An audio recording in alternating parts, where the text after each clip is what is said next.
കാത്തുരക്ഷിക്കട്ടെ.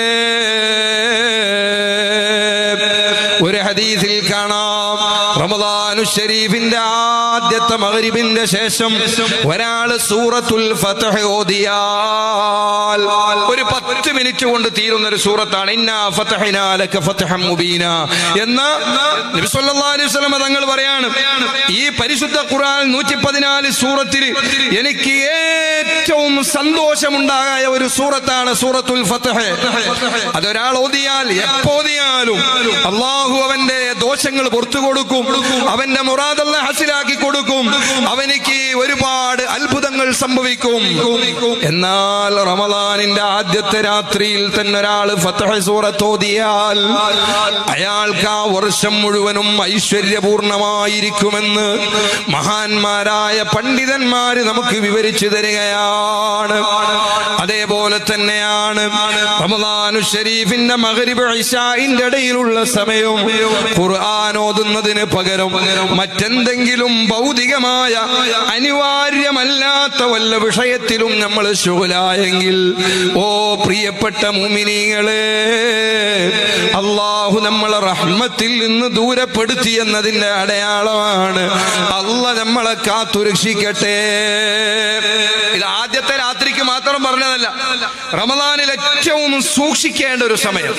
നമ്മളൊക്കെ അധികവും മടിയന്മാരായി നല്ലോണം വയറ് നിറയെ ഭക്ഷണം കഴിച്ച് വല്ലാതെ ക്ഷീണിച്ചു പോകുന്ന ഒരു സമയമാണ്. നോമ്പ് തുറന്നാൽ ഉടനെയുള്ള മഗ്രിബ് ഇശാഇന്റെ ഇടയിലുള്ള സമയം. സുബ്ഹാനല്ലാഹ്, നമ്മുടെ ആലമ്പാടിയിലൊന്നും അങ്ങനെയില്ല. എന്നാൽ അധിക സ്ഥലത്ത് ഒരു ഏർപ്പാടുണ്ട്.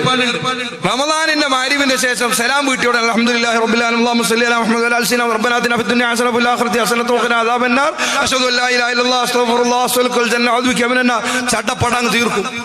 സുബ്ഹാനല്ലാഹ്, എന്താ കാരണം? നോമ്പ് തുറക്കാൻ സമയം, നോമ്പ് തുറക്കാൻ ഭക്ഷണം കഴിക്കേണ്ട തിരക്കാണ്. വേറെ മയ്യത്ത് വെച്ച് കാത്തിക്കൊന്നുമല്ല.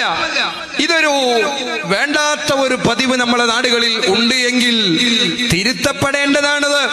റമദാനു ശരീഫിന്റെ മഗ്രിബ് നിസ്കാരത്തിന്റെ ശേഷമുള്ള എല്ലാ നിസ്കാര ശേഷവുമുള്ള ദുആകൾ, ദിക്റുകൾ, അത് ആരാണ് അനുവാദം തന്നത്? അത് അഷ്റഫുൽ ഖൽഖ് സ്വല്ലല്ലാഹു അലൈഹി വസല്ലം തങ്ങൾ ഇജാദത്ത് തന്നതാണ്. സുബ്ഹാനല്ലാഹ്, നമ്മൾ നിത്യവും ചെല്ലുന്ന ഔറാദുകൾ ഇജാദത്ത് തന്ന മഹാന്മാരെ മഹത്വം പറയാറില്ലേ? ഞാൻ മുള്ളൂർക്കര ഉസ്താദ് ഇവിടെ സലാത്തു താജ് ചെല്ലാൻ വേണ്ടി പറഞ്ഞപ്പോ എന്താ പറഞ്ഞത്? മഹാനായ ഹിബത്തുല്ലാഹിൽ ബുഖാരി തങ്ങളെ ഇജാദത്താണ്. അത് കേൾക്കുമ്പോൾ തന്നെ നമുക്കൊരു രോമാഞ്ചമാണ്. ബഹുമാനപ്പെട്ട സുൽത്താനുൽ ഉലമ AP ഉസ്താദ് ഇജാദത്ത് തന്നതാണ്. കൊണ്ടൂർ ഉസ്താദ് ഇജാദത്ത് തന്നതാണ്. ആലമ്പാടി ഉസ്താദ് ഇജാദത്ത് തന്നതാണ്. ഒരുപാട് ദിക്റുകൾ അങ്ങനെ ചെല്ലുന്നവരുണ്ട്, മാഷാ അല്ലാഹ്. എന്നാൽ ലോകത്തിലുള്ള എല്ലാ ഔലിയാക്കളുടെയും നേതാവ് സയ്യിദുൽ ആലമീൻ, റഹ്മത്തുൽ ലിൽ ആലമീൻ, ഇമാമുൽ അംബിയാഇ വൽ മുത്തഖീൻ മുഹമ്മദുർ റസൂലുള്ളാഹ് സ്വല്ലല്ലാഹു അലൈഹി വസല്ലം തങ്ങൾ ഇജാദത്ത് തന്നതാണ്. മഗ്രിബ് നിസ്കാരത്തിന്റെ ശേഷവും ഇശാഇന്റെ ശേഷവും 5 വക്ത് നിസ്കാരത്തിന്റെ ശേഷവും നീ കാല് അനക്കുന്നതിന് മുമ്പ് 3 അസ്തഗ്ഫിറുല്ലാഹ് പറയണേ. ലാ ഇലാഹ ഇല്ലല്ലാഹു വഹ്ദഹു ലാ ശരീക ലഹു ലഹുൽ മുൽക്കു വലഹുൽ ഹംദ് യുഹ്യി വയുമീതു വഹുവ അലാ കുല്ലി ഷൈഇൻ ഖദീർ. 10 തവണ പറയണേ. 7 തവണ അല്ലാഹുമ്മ അജ്ർനി മിനൻ നാർ എന്ന് ചൊല്ലണേ. അല്ലാതെ നീ കാല് അനക്കാൻ പാടില്ല. അത് വിശേഷിച്ച് മഗ്രിബിന്റെയും സുബ്ഹിന്റെയും സലാം വീട്ടിയ ഉടനെ ഒരായത്തുൽ കുർസി ഓതാതെ എണീക്കാൻ പാടില്ല. 33 സുബ്ഹാനല്ലാഹ് ചൊല്ലണം, 33 അൽഹംദുലില്ലാഹ് ചൊല്ലണം, അങ്ങനെ 33 അല്ലാഹു അക്ബർ ചൊല്ലണം. അതേ 10 തവണ ലാ ഇലാഹ ഇല്ലല്ലാഹ് ചൊല്ലണം. അവിടെയും ലാ ഇലാഹ ഇല്ലല്ലാഹു വഹ്ദഹു ലാ ശരീക ലഹു ലഹുൽ മുൽക്കു വലഹുൽ ഹംദ് വഹുവ അലാ കുല്ലി ഷൈഇൻ ഖദീർ. അവിടെ യുഹ്യി വയുമീതു എന്ന് വേണ്ട. അത് ആദ്യം 10 തവണ പറയുന്നിടത്ത് യുഹ്യി വയുമീതു വേണം.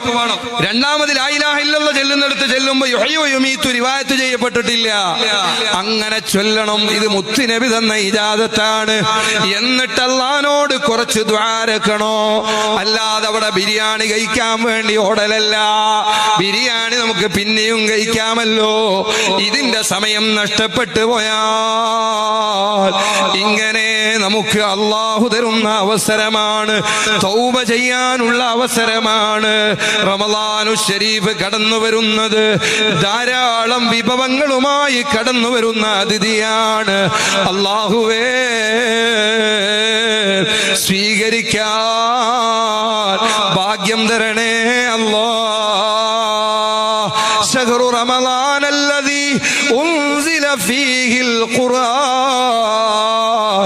റമളാനു ശരീഫിന് മഹത്വം ഉണ്ടായത് എങ്ങനെയാണ്? റമളാനിന് വലിയ സ്ഥാനം കിട്ടിയത് എങ്ങനെയാണ്? റമളാൻ മാസത്തിലാണ് ഖുർആൻ അവതരിപ്പിക്കപ്പെട്ടത്. സുബ്ഹാനല്ലാഹ്. ഖുർആൻ എന്ന് പറയുന്നത് റഹ്മത്തുൽ ലിൽ മുഅ്മിനീന, മുഅ്മിനീങ്ങൾക്ക് വലിയ അനുഗ്രഹമല്ലയോ? റഹ്മത്തുൽ ലിൽ മുഅ്മിനീന, മുഅ്മിനീങ്ങൾക്ക് വലിയ അനുഗ്രഹമാണ് ഖുർആൻ. വശിഫാഉൽ ലിമാ ഫിസ്സുദൂർ, നമ്മുടെ ഹൃദയത്തിൽ ഉണ്ടാകുന്ന കിബ്ർ, റിയാഅ്, ഹസദ്, ഉജ്ബ്, ശഹ്വത്ത്, നിഫാഖ് എല്ലാം തുടച്ച് ശുദ്ധീകരിക്കാൻ ഖുർആൻ പാരായണത്തോളമുള്ളൊരു മരുന്ന് വേറെയില്ല കേട്ടോ. ഖുർആൻ ഓതലേ ഏറ്റവും ശക്തിയുള്ള സുന്നത്ത് എപ്പോഴാണ്? അത് റമളാൻ മാസത്തിലാണ്. ഖുർആൻ റഹ്മത്താണ് കേട്ടോ. റമളാൻ റഹ്മത്താണ് കേട്ടോ. ഇത് നമുക്ക് സമ്മാനിച്ച ലോകത്തിന്റെ നേതാവാവട്ടെ, അവരും റഹ്മത്തുൽ ലിൽ ആലമീനാണ് കേട്ടോ. ധാരാളം ഖുർആൻ ഓതേണ്ട മാസമാണ് റമളാൻ. അല്ലാഹു നമുക്ക് തൗഫീഖ് നൽകട്ടെ. മഹാനായ ഇമാമുന ശാഫിഈ റളിയല്ലാഹു അൻഹു 63 വയസ്സിലാണ് വഫാത്താകുന്നത്. 6 വയസ്സ് മുതൽ അവിടെ നിന്ന് ഓത്തി ആരംഭിച്ചിട്ടുണ്ട്. അവിടുത്തെ ചരിത്രത്തിൽ കാണാം, എല്ലാ റമളാനിലും അവർ 2 ഖത്മ ഓതിയിരുന്നു. മാഷാ അല്ലാഹ്. നബി ഇമാം തങ്ങളും അതേപോലെ തന്നെയാണ്. എല്ലാ റമളാനിലും 2 ഖത്മ ഓതിയിരുന്നു. ഉമ്മമാരെ, നഫീസ ബീബി റളിയല്ലാഹു അൻഹാ അവിടുന്ന് അതാ അന്ത്യവിശ്രമം കൊള്ളുന്ന മിസ്റിന്റെ മണ്ണില് അവിടത്തേക്ക് കിടക്കാൻ വേണ്ടി നേരത്തെ ഖബർ വെട്ടി റെഡിയാക്കി ആ ഖബറിൽ ഇരുന്നു കൊണ്ട് 50 ഖത്മ ഓതിയ മഹദിയാണ്. ഉമ്മമാര് ധാരാളമുണ്ടല്ലോ, ഓർമ്മപ്പെടുത്തട്ടെ. റമളാൻ മാസത്തിന്റെ ഒരുക്കമെന്ന് പറയുന്നത് നന്നായി ഖുർആൻ ഓതാൻ പ്രാക്ടീസ് ചെയ്യലാണ്. നിങ്ങൾ ഈ കഴിഞ്ഞ പ്രാവശ്യം, കഴിഞ്ഞ വെള്ളിയാഴ്ച, മുമ്പത്തെ വെള്ളിയാഴ്ച മക്കത്തുൽ മുക്കറമയിലായിരുന്നു. അൽഹംദുലില്ലാഹ്, നമ്മുടെ നാട്ടുകാരൊക്കെ ഉണ്ടായിരുന്നു. സാധാരണ പോകുന്നത് പോലെ ത്വായിഫിലേക്ക് പോയപ്പോൾ ത്വായിഫിൽ ബഹുമാനപ്പെട്ട അബ്ദുല്ലാഹി ഇബ്നു അബ്ബാസ് റളിയല്ലാഹു അൻഹുയുടെ പേരിലുള്ള വിശാലമായ പള്ളി എല്ലാവർക്കും പോയാൽ കാണാവുന്നതാണ്. മഹാനവറുകളുടെ മഖ്ബറ എവിടെയാണ്? അബ്ദുല്ലാഹി ഇബ്നു ഉമർ റളിയല്ലാഹു അബ്ദുല്ലാഹി ഇബ്നു അബ്ബാസ് റളിയല്ലാഹു അൻഹുമാ, മുത്തുനബി സ്വല്ലല്ലാഹു അലൈഹി വസല്ലം തങ്ങളുടെ എളാപ്പയായ അബ്ബാസ് റളിയല്ലാഹു അൻഹുവിന്റെ മകൻ, മുത്തുനബിയുടെ എളാപ്പാന്റെ മകൻ അലൈഹി വസല്ലം തങ്ങളെ ഖിദ്മത്ത് ചെയ്യാൻ വേണ്ടി പോയ മഹാനായ ആ 6 വയസ്സുള്ള കുഞ്ഞുമോന്റെ തലയിൽ പാതിരാ സമയത്ത് നബി സല്ലല്ലാഹു അലൈഹി വസല്ലം തങ്ങള് തലയിൽ കൈവച്ചുകൊണ്ട് ദുആ ചെയ്ത മഹാനാണ്. അല്ലാഹുമ്മ അല്ലിമുൽ ഖുർആൻ, അല്ലാഹുവേ ഈ കുഞ്ഞുമോനെ നീ ഖുർആൻ പഠിപ്പിക്കണേ അല്ലാഹ്. അതുകൊണ്ട് തന്നെ ഖുർആനിന്റെ ഏത് ആയത്തെടുത്താലും ബഹുമാനപ്പെട്ട അബ്ദുല്ലാഹി ഇബ്നു അബ്ബാസ് റളിയല്ലാഹു അൻഹുമാ അതാ അതിന്റെ വ്യാഖ്യാനം പറഞ്ഞു തരുന്നതാണ്. അതുകൊണ്ട് റഈസുൽ മുഫസ്സിരീൻ, ഖുർആൻ വ്യാഖ്യാതാക്കളുടെ നേതാവെന്നാണ് അവരറിയപ്പെടുന്നത്. അവർ അന്ത്യവിശ്രമം കൊള്ളുന്നത് ത്വായിഫിലാണ്. അള്ളാഹു നമുക്ക് സിയാറത്ത് ചെയ്യാൻ തൗഫീഖ് നൽകട്ടെ. സാധാരണ എപ്പം പോയാലും ത്വായിഫിലേക്ക് പോകാറുണ്ട്. ഈ പ്രാവശ്യം പോയപ്പോ ഞങ്ങൾ എത്തുന്നത് രാവിലെ ഒരു 10:30 മണി സമയത്താണ്.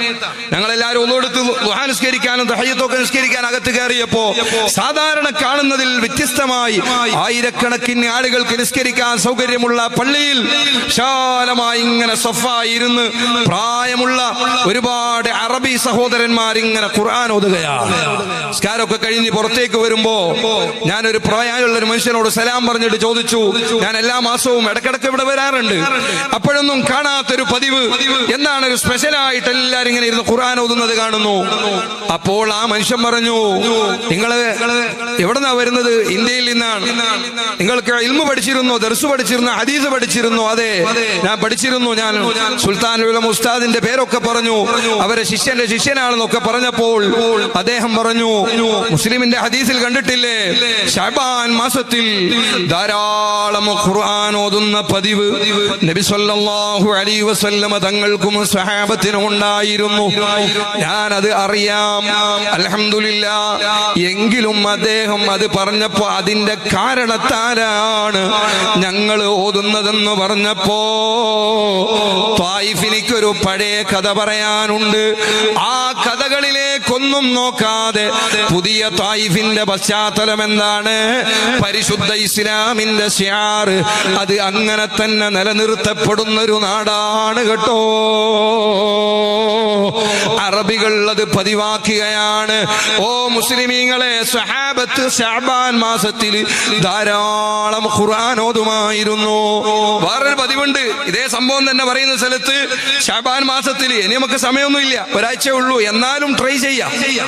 സ്വഹാബത്തിന്റെ പതിവ് എന്തായിരുന്നു? നല്ലോണം കച്ചവടം ചെയ്യുന്ന ആളുകൾ സ്വഹാബത്തിൽ ഉണ്ടായിരുന്നു, അല്ലെ? കർഷകന്മാരുണ്ടായിരുന്നു, വലിയ വലിയ വ്യാപാരികൾ ഉണ്ടായിരുന്നു.